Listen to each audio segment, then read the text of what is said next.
So far, we made our computer say hello world, but today we'll teach it how to remember things. Because honestly, a computer that only talks but forgets everything, that's like having a friend who forgets your name after a few minutes. That's really not useful to us.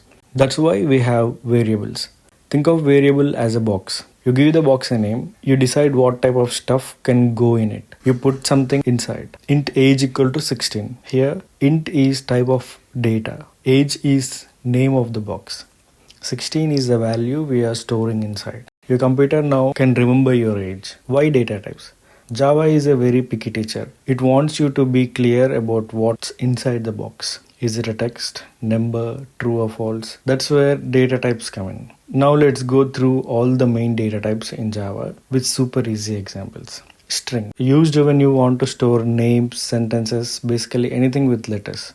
String hero equal to Iron Man, string city equal to New York. When you type your name in a form, Java stores it in a string. Int for numbers without decimal points.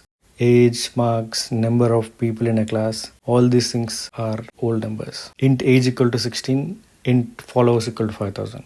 Double for decimal numbers, more accurate than float. Double height equal to 1.75, double salary equal to 55,000.75. Float.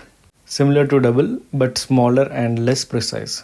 You usually use double instead. Float pi equal to 3.1 for f. That f and the end Java needs to know as it's a float.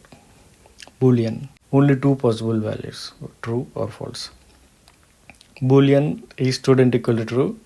Boolean is logged in equal to false. Char. For just one letter, symbol or digit we use char. Char grade equal to A. Char symbol equal to $. Char number equal to 9. Use single quotes when using char.